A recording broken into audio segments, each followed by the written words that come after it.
Paano kung ang bawat digmaan sa Middle East ay hindi tungkol sa relihiyon, hindi tungkol sa terorismo, kundi tungkol sa isang bagay na mas mahalaga sa mundo, langis?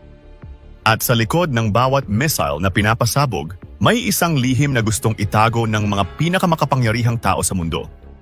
Balikan natin ang political thriller movie na si Rihanna. Kwento ng iba't ibang tao mula sa iba't ibang panig ng mundo na pinag-uugnay ng kasakiman at pangarap. At sa dulo ng kwento, maiintindihan mo kung bakit hindi matapos-tapos ang kaguluhan sa mundo. Tehran, Iran. Year 2002, may nagaganap na iligal na bentahan ng armas. Nandoon si Bob Barnes, isang veteranong undercover CIA agent.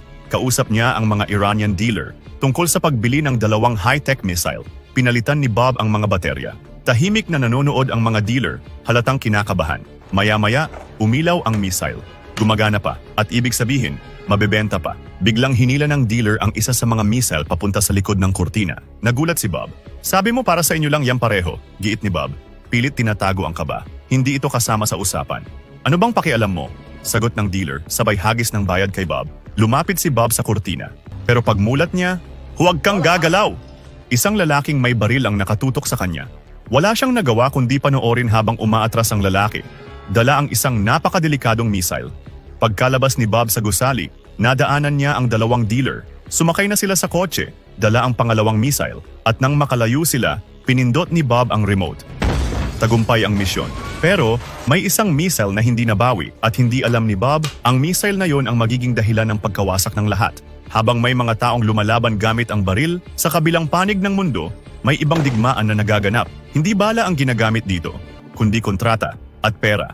At sa gitna ng gulong ito, naroon si Attorney Bennett Holiday, isang batang corporate lawyer mula sa Washington. Ang hindi niya alam, ang trabahong hawak niya ngayon ay magbubukas ng pinto sa isa sa pinakamalaking korupsyon sa industriya ng langis.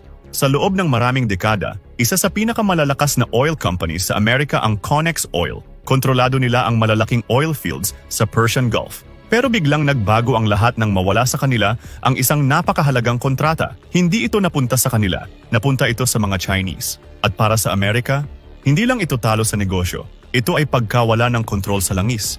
Kaya para makabawi, nakipagsanib ang Connex sa isang mas maliit na kumpanya, ang Keelan Oil. Sa unang tingin, maliit lang ang Keelan. Pero may hawak silang isang napakahalagang bagay, ang oil rights sa Kazakhstan. Isang lugar na puno ng langis at may kakayahang baguhin ang buong industriya. Kapag naaprubahan ang merger ng Connex at Keelan, magiging isa sila sa pinakamakapangyarihang oil companies sa mundo. Pero may isang problema. Iniimbestigahan na ng gobyerno ang deal na ito dahil may hinala silang may korupsyon na nangyari. At dito nagsimulang magtanong si Bennett, paano nakuha ng maliit na kumpanyang ito ang napakalaking kontrata? Sinuri niya ang bawat dokumento, bawat kontrata, bawat perang dumaan sa mga kumpanya. At habang lumalalim ang investigasyon, lumilinaw ang katotohanan. Ginamit ng Keelan Oil ang mga shell companies, mga kumpanyang walang opisina at walang empleyado. Ginamit ang mga ito para itago ang milyon-milyong dolyar at ang perang iyon ipinadala sa mga anak ng mga opisyal ng Kazakhstan. Hindi regalo, hindi investment. Isang suhol. Natuklasan ni Bennett ang pangalan ng middleman na nag-ayos ng lahat, Danny Dalton. Siya ang taong nagbigay ng pera sa mga opisyal para makuha ng Keelan ang kontrata. Kaya agad siyang kinasuhan ng korupsyon. Pero sa galit ni Dalton, lumabas ang isang mas malaking katotohanan. Lahat ng tao rito gumagawa niyan. Ang corruption ang proteksyon namin. Yan ang dahilan kung bakit kami nasa taas. At doon napagtanto ni Bennett ang isang bagay. Hindi lang ito simpleng kaso ng korupsyon. Ito ay bahagi ng isang mas malaking sistema. Isang sistemang handang magsakripisyo ng ilang tao para maprotektahan ang kapangyarihan ng malalaking kumpanya. Kaya para makalusot ang merger, kailangan lang nila ng 2 taong masisisi. 2 pangalan na maaaring iharap sa publiko. Isang ilusyon na gumagana ang batas. At kapag nawala ang 2 taong iyon, wala nang hahadlang sa pagsasanib ng Connex at Keelan. At sa sandaling iyon, hindi na mahalaga kung sino ang tama. Ang mahalaga na lang ay kung sino ang may kapangyarihan. Pero dito pa lang magsisimula ang mas madilim na kwento. Si Brian Woodman ay isang American energy analyst na nagtatrabaho sa isang malaking financial firm sa Geneva. Trabaho niyang bantayan ang galaw ng industriya ng langis at ipaliwanag ito sa mga tao at makikita na agad siya sa TV. Importante ang merger na ito para sa Connex, sabi niya. Kailangan nila ang oil fields ng Keelan sa Kazakhstan kasi yung mga gas field na gusto nila sa Persian Gulf napunta na sa mga Chinese. Maaaring tumaas ang presyo ng langis ng 10 hanggang 12 dolyar. Dagdag niya, lalo na habang tuloy-tuloy ang kaguluhan sa Venezuela at Iran. Sa kabila ng trabaho niyang puno ng pressure, si Brian ay isang simpleng ama at asawa. Madalas niyang tawagan ang asawa niyang si Julie at ang dalawa nilang anak. At tuwing maririnig niya ang boses ng anak niya, parang nawawala ang bigat ng mundo ng negosyo at politika. Pero isang imbitasyon ang magbabago sa buong buhay niya. Pagkatapos ng TV interview, inabot ng boss niya ang isang imbitasyon. May party ang Emir ngayong weekend sa Casa Marbella, sabi nito. Ang Emir, ang hari at ama ng pamilyang Al-Subaay, ang may-ari ng pinakamalaking oil company sa Middle East. Ayaw sana ni Brian pumunta, birthday ng anak niya sa araw na iyon. Malaking oportunidad ito para sa kumpanya, pilit ng boss niya. Isama mo na lang ang pamilya mo. Kaya napilitan siyang pumayag. Dumating sila sa isang marangyang resort na puno ng pinakamayayaman sa industriya ng langis, mga sheikh, investors at business tycoons. Habang nag-i-enjoy sina Brian at Julie, napansin niyang tinutukso ng mga bata ang anak niyang si Max na tumalon sa pool. Gusto sana niyang awatin ang mga bata, pero pinigilan siya ni Julie. Hayaan mo siyang tumayo sa sarili niya, sabi ng asawa. Kailangan niya yan. Nasa loob ang Emir at ang dalawa niyang anak. Si Prince Nasir, ang panganay at foreign minister, at si Prince Meshal, ang bunso. Kita sa mata ni Meshal ang inggit habang pinapanood ang kuya niyang pumipirma ng kontrata sa mga Chinese. Pero mas malapit si Meshal sa kanilang ama. Ipinakita niya ang teknolohiya ng bahay. May kamera sa bawat sulok. Madilim na, sabi niya. Buksan natin ang ilaw sa pool. Pinindot niya ang remote. Sumindi ang mga ilaw. Maliban sa isa, sinubukan ulit, pero ayaw pa rin. Dismayado ang Emir. Napapahiya sila sa harap ng mga bisita. Hindi nila alam, may sira pala ang ilaw sa ilalim ng tubig. Patuloy pa rin ang paglaro ng mga bata. At tinukso si Max na tumalon. Nasa lobby si Brian, naghihintay na makausap ang Emir para ipresenta ang proposal ng kumpanya. Dahil sa malubhang karamdaman ng Emir, hindi siya hinarap. Mga tauhan lang ang nakinig. Dismayado siyang bumalik sa pool. Bigla, isang malakas na sigaw. Tumakbo si Brian sa lugar. Hawak ng mga bantay ang asawa niya, pinipigilang tumalon sa tubig. Patayin niyo ang kuryente! Sigaw ng mga tao. Hindi na nag-isip si Brian. Tumalon siya kaagad. Hinila niya ang katawan ng anak palabas ng pool. Tawag kayo ng doktor! Sigaw niya. Pero huli na ang lahat. Yakap-yakap nila ang anak na hindi na humihinga. Sa isang iglap, nawala ang lahat ng saya sa pamilya. Pagkatapos ng trahedya sa Marbella, sinubukan ni Brian Woodman na bumalik sa normal na buhay. Pero hindi na siya katulad ng dati. Ang sakit ng pagkawala ng anak niya, dala-dala niya saan man siya magpunta. Makalipas ang ilang buwan, tinanggap niya ang imbitasyon ni Prince Nasir na pumunta sa Persian Gulf. Dinala siya ng prinsipe sa gitna ng disyerto. Sa paligid nila, makikita ang mga oil rigs na patuloy na kumukuha ng langis mula sa lupa. Ito ang kayamanan ng kanilang kaharian. Tahimik na nagsalita si Prince Nasir. Pinagiba na ng ama ko ang Casa Marbella, sabi niya. Gagawin na lang itong park. Huminto siya sandali. Nakikiramay ako sa nangyari sa anak mo. Tahimik lang si Brian, hindi niya alam kung ano ang isasagot. Habang naglalaro ng Falcon ang prinsipe sa gitna ng disyerto, 6 pang oil field ang dinedevelop dito. Sabi niya, gusto kong ibigay sa kumpanya ninyo ang karapatan. $75 million ang halaga. Tumango si Brian. Magaling, sagot niya. Tapos, gusto niyo rin bang bilhin ang isa ko pang anak? Nanlamig ang hangin. Para kay Brian, ang alok ay parang bayad sa buhay ng anak niya. Isang buhay na hindi kayang tumbasan ng kahit anong halaga. Kung ako ang economic advisor mo, sabi niya, sasabihin kong maling desisyon ito, pero hindi pa ito ang pinakamasama niyo. Hindi na siya nakapigil. 20 taon ang nakalipas, kayo ang pinakamayaman sa mundo. Pero ngayon, nalulugi na kayo. 100 taon ang nakaraan, nakatira lang kayo sa mga tent. At sa susunod na 100 taon, baka bumalik kayo doon. Tahimik na nakikinig si Prince Nasir. Alam niyang totoo ang sinasabi ni Brian. Imbes na magalit, ngumiti si Prince Nasir. Para bang iyon mismo ang gusto niyang marinig. 100 milyon, sagot niya. Para sa isa mo pang anak, kapalit ng pagiging economic advisor ko. Tumingin siya kay Brian. Ngayon, may maipapayo ka bang hindi ko pa alam?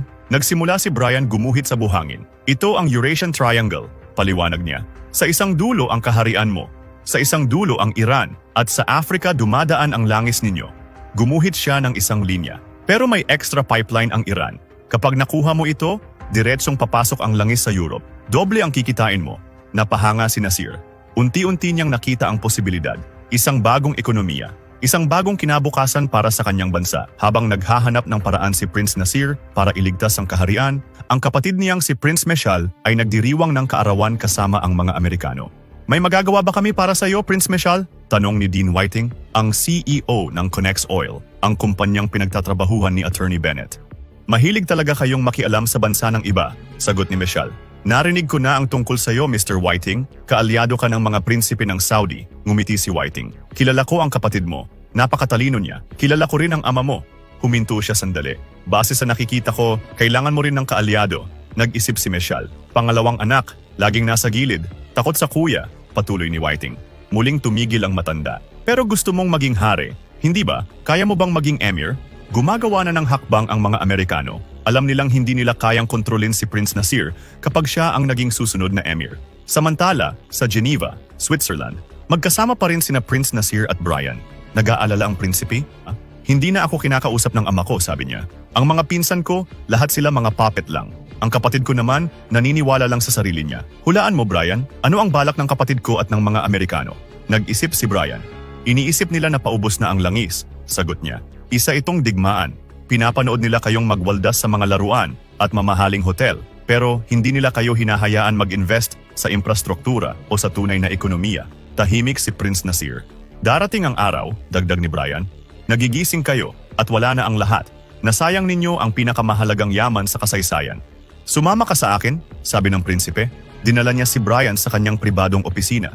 Doon niya inilatag ang matagal na niyang plano. Magtatatag ako ng parlamento. Bibigyan ko ng karapatang bumoto ang mga babae. Magtatayo ako ng petroleum exchange sa Middle East. Gagawa ako ng pipeline sa Iran. At ang kikitain namin, gagamitin ko para iangat ang bansa ko, sumang-ayon si Brian. Pero alam niyang may malaking sagabal. Kaya lang, sabi ni Prince Nasir, tatawag ang presidente ng Amerika sa ama ko. At kung ano-ano na naman ang hihingin sa amin. May utang na loob kami sa Amerika, pero ilang beses na naming nabayaran yon. Tinatanggap ko ang alok ng mga Chinese, dagdag niya. Sila ang may pinakamataas na bid. Pero dahil doon, ginagawa nila akong terorista, komunista, isang taong walang Diyos. Doon tuluyang naintindihan ni Brian ang bigat ng pasanin ng prinsipe. Si Mr. Whiting pala ang nagpipressure sa ama ni Nasir para ipatigil ang kontrata sa mga Chinese. Kunwaring para sa pamilya, pero ang totoo, para talaga sa Conex Oil. Sa kabila ng lahat, naniniwala si Brian. Naniniwala siyang kayang baguhin ni Prince Nasir ang buong kaharian. Pero dumating ang balita, nagpasya ang emir. Ipapasa niya ang titulo kay Prince Michelle. Hindi pwede, tutol ni Prince Nasir. Hindi niya kayang magpatakbo ng negosyo. Paano pa kaya ang buong bansa? Pinal na ang desisyon ko, sagot ng ama. At gusto kong suportahan mo ang kapatid mo? Hinding-hindi ko magagawa yan, galit na sagot ni Nasir. Iniwan niya ang ama at kapatid. Hindi siya susuko. Hindi niya hahayaang mawala ang pangarap na baguhin ang kaharian. Kaya kinausap niya ang mga general ng kanilang hukbo. Isa-isa niyang kinumbinsi ang mga ito. At hindi nagtagal, 11 general ang sumuporta sa kanya. Isang hakbang na maaaring magdala ng bagong kinabukasan o magbukas ng pintuan sa isang bagong digmaan. Habang ang mga politiko at malalaking kumpanya ay naglalaban para sa langis, may mga taong tahimik na nawawalan ng lahat. Hindi sila CEO, hindi sila prinsipe, hindi sila sundalo. Sila ay mga ordinaryong manggagawa at isa sa kanila si Wasim Khan. Si Wasim ay isang batang Pakistani na nagtatrabaho sa Conex Oil Facility. Pero isang araw, nag-iba ang namamahala sa kumpanya at dahil doon, mawawalan sila ng trabaho. May 2 linggo kayo para mag-report sa Department of Immigration. Tahimik na naglakad pa uwi si Wasim. Mabigat ang pakiramdam niya, pero ang ama niya positibo pa rin. Makakabili rin tayo ng bahay, sabi nito, at maisasama na natin dito ang nanay mo. Araw-araw, naghanap ng trabaho si Wasim. Kahit huwag niyo muna akong bayaran, pakiusap niya. Bigyan niyo lang ako ng gawain. Tingnan niyo kung paano ako magtrabaho. Pasensya na, sagot ng isang Arabo. Marami nang naghihintay sa trabahong ito at kung gusto mong manatili dito, mag-aral ka muna ng Arabic. 37,000 tao mula sa 100 at 60 bansa ang nawala ng trabaho dahil sa pag-alis ng Conex Oil. At lahat sila nag-aagawan sa kakaunting oportunidad. Unti-unting nawawala ang pag-asa ni Wasim. Hindi nagtagal, nakapila na ang mag-ama sa labas ng Department of Immigration. Ihanda ang mga ID, walang magsasalita. Sigaw ng sundalo. Pero biglang nagsalita ang ama ni Wasim. Lumapit ang sundalo at itinulak ito. Gumanti ng tulak si Wasim. Matapang ang tingin. Iniharang niya ang sarili sa ama. Anong pangalan mo? Sigaw ng sundalo. Hindi sumagot si Wasim. Hindi niya binigay ang tunay niyang pangalan. Isang suntok. Sunod-sunod na palo ng batuta. Bumagsak si Wasim sa semento. Wala siyang nagawa kundi tiisin ang sakit. Tahimik lang ang ibang imigrante. Takot, walang nakialam. Makalipas ang ilang araw, nakilala ni Wasim ang isang lalaking nagngangalang Mohammed. Inimbitahan siya nito sa isang madrasa, isang paaralan na nagtuturo ng Arabic at relihiyon. Sa una, parang ito ang sagot sa problema ni Wasim. May mga taong tumatanggap sa kanya, nakikinig sa kanya, nagsasabing mahalaga siya. Pero ang madrasa ay grupo ng mga fundamentalist. Kapag pinili tayo ng Diyos para sa isang gawain, kailangan nating sumunod, sabi ni Muhammad. Isa kaming maliit na grupo, puno ng pananalig at ambisyon. At ang ilan sa amin, handang iwan ang mundong ito para maisakatuparan iyon. Patuloy ang pangaral ni Muhammad, hanggang unti-unting napuno ng galit ang puso ni Wasim. Hindi laban sa tao, hindi laban sa bansa, kundi laban sa mundong pakiramdam niya, ay itinapon siya. Hanggang sa dinala siya ni Muhammad sa isang tagong lugar. At doon, ipinakita niya ang nawalang missile, ang missile na ninakaw sa misyon ni CIA agent Bob Barnes. Sa Langley, Virginia, kakabalik lang ni Bob Barnes mula sa misyon. Pero hindi sanay si Bob sa trabaho sa opisina. Hindi alam ng CIA kung saan siya ilalagay. Magaling siya sa field. Marunong siyang magsalita ng Persian hanggang sa dumating ang perpektong assignment. Inimbitahan si Bob sa isang briefing tungkol sa pamilya Al-Subay. Ipinakita sa projector ang mukha ni Prince Nasir. Bumibili siya ng mga armas na pwedeng gamitin laban sa USA. Ipinakita rin nila ang ebidensya ng mga kahina-hinalang transaksyon. At ang ugnayan ni Nasir kay Mohammed Agiza, ang lalaking nagnakaw ng missile ni Bob. Papunta si Prince Nasir sa Beirut, sabi ng boss. At doon mo siya tatapusin. Tumayo ang opisyal. Tumitig kay Bob. Priority ito ng direktor. Gawin mo to at makukuha mo anumang posisyon ang gusto mo. Bago simulan ang misyon, kinausap muna ni Bob ang kaibigan niyang ex-CIA agent. Sinabi niyang babalik siya sa Lebanon. Pinayuhan siya ng kaibigan. Magpaalam ka muna sa Hezbollah para malaman nilang wala kang balak na kalabanin sila. Dumating si Bob sa Beirut. Nakipagkita siya sa kanyang contact, si Musawi. Kunin mo siya sa hotel, patulugin mo, isakay sa kotse at banggain ang truck. Iyon ang plano nila kay Prince Nasir, isang lihim na assassination. Kasabay nito, nasa Beirut din si Brian kasama ni Prince Nasir. Sa elevator nakasabay nila si Bob. Binati siya ng prinsipe. Tahimik lang si Bob. Sinundan niya ang prinsipe hanggang rooftop, babantayan niya ito hanggang maisagawa ni Musawi ang operasyon. Habang binabantayan ni Bob ang kilos ni Prince Nasir sa Beirut, akala niya kontrolado niya ang sitwasyon. Pero nagkamali siya. Sa rooftop ng hotel, bigla niyang napansin na nawawala ang mga tao sa paligid. May kakaiba, kaya bumalik siya sa kanyang kwarto at sumilip sa bintana para obserbahan ang labas. Pero bago pa siya makagalaw, may biglang humawak sa balikat niya. 3 lalaki ang sumugod. Pinatumba siya sa sahig, iginapos ang mga kamay, at walang kahit anong paliwanag, dinala siya sa isang abandonadong gusali sa Beirut. Doon niya nalaman ang katotohanan. Hindi kakampi si Musawi. Isa pala itong Iranian agent. Matagal na pala siyang ginagamit para mahuli ang mga CIA operative. Ibigay mo sa akin ang pangalan ng lahat ng taong binayaran mo, sabi ni Musawi. May hawak siyang pliers. Tahimik lang si Bob, hindi siya nagsalita. Biglang hinawakan ni Musawi ang kamay niya. At isa-isa, binunot ang mga kuko niya. Napuno ng sigaw ang lumang gusali. Pero kahit sa matinding sakit, hindi pa rin nagsalita si Bob. Isa itong digmaan, sigaw ni Musawi. Sabihin mo ang mga pangalan, pero hindi siya sumagot. Nang mawalan ng pasensya ang Iranian agent, kumuha siya ng kutsilyo. At ngayon, pupugutan kita.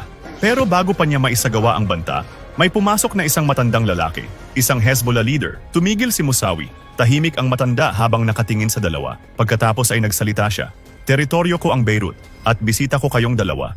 Sa isang iglap, natigil ang torture at nailigtas si Bob mula sa kamatayan. Nakarating sa CIA ang nangyari at natakot sila. Kung kumalat sa media ang plano nilang patayin si Prince Nasir, masisira ang imahe ng US, kaya nagdesisyon sila. Isisisi nila ang lahat kay Bob. Sasabihin nilang sariling desisyon niya ang assassination. Hindi raw siya kontrolado ng CIA. Pero hindi susuko si Bob. Gamit ang kanyang koneksyon, nalaman niya ang buong katotohanan. Hindi totoong terorista si Prince Nasir. At ang nagpaikot sa lahat, si Dean Whiting, ang CEO ng Connex Oil. Alam ng kumpanya na maglulunsad ng kudeta si Prince Nasir at may posibilidad na manalo. Kung mangyari iyon, mawawala ang kontrol nila sa langis. Agad bumalik si Bob sa Beirut para babalaan ang prinsipe. Naghanda si Prince Nasir para pumunta sa palasyo. Magkatabi sila ni Brian sa isang kotse. Bigla silang huminto. May mga kambing na tumatawid sa kalsada. Nakita ni Brian ang asawa at anak ng prinsipe bumaba mula sa kabilang sasakyan. Masaya silang nanunood. Habang nagtatawanan ng pamilya, hindi mapigilan ni Brian ang pangungulila sa sarili niyang anak. Kamahalan, dito na po kayo, sabi niya. Lumipat siya sa ibang sasakyan. Nagpatuloy ang convoy. Hindi nila alam, may nagmamatiyag sa kanila, ang CIA. Naghihintay ng tamang sandali mula sa ere. Sino yon? Tanong ng isang agent. May kotse na humaharurot papunta sa convoy. Hindi nila alam, si Bob ang sakay. Iwinawagayway niya ang isang puting tela. Tumigil ang convoy. Ikaw yung lalaki sa elevator, sabi ng prinsipe. Pero bago pa makapagsalita si Bob, isang malakas na pagsabog ang umuga sa buong disyerto. Pagmulat ni Brian, naglalagablab ang mga piraso ng sasakyan ng prinsipe. Kasama roon ang asawa at anak ni Nasir. Makapal na usok ang bumalot sa hangin. Hindi nila pinatay ang isang terorista. Pinatay nila ang isang taong gustong baguhin ang sistema. Sa Washington, wala nang hahadlang sa mga plano ng malalaking kumpanya ng langis. Ang prinsipe na gustong baguhin ang laro, wala na. At sa disyerto, tulalang naglakad si Brian palayo sa apoy, papunta sa malawak na buhangin. Isang disyertong tila walang katapusan. Sa kabilang panig ng bansa, muling nagbukas ang pasilidad ng Conex Oil. Pinarangalan ang leader nila. Pinasalamatan niya si Emir Meshal al-Subai. Masayang pumapalakpak si Attorney Bennett. At sa tubig ng Persian Gulf, habang masayang nagbukas ang Conex Kiln, sakay ng isang maliit na bangka si Wasim. Nakahanda ang missile. Mabilis ang takbo ng bangka hanggang sa bumangga ito sa pasilidad ng Conex Kiln. Buhay kapalit ng ambisyon, buhay kapalit ng desperasyon. Umuwi si Brian sa Amerika, sa pamilya niya, sa bansang alam na niya ngayon kung gaano kahigpit ang hawak sa kapangyarihan. Isang CIA agent na buong buhay ginamit para sa mga lihim na operasyon. Isang prinsipe na desperadong gustong baguhin ang sistema ng kanyang bansa. Isang abogado na unti-unting natuto kung paano gumagana ang tunay na kapangyarihan. At isang batang manggagawa na unti-unting ninakawan ng kinabukasan. Habang may mga taong nawawala, nasasaktan at nasasakripisyo, may iba naman na patuloy na yumayaman. Tahimik, nasa itaas ng sistema, at siguradong sila pa rin ang mananalo.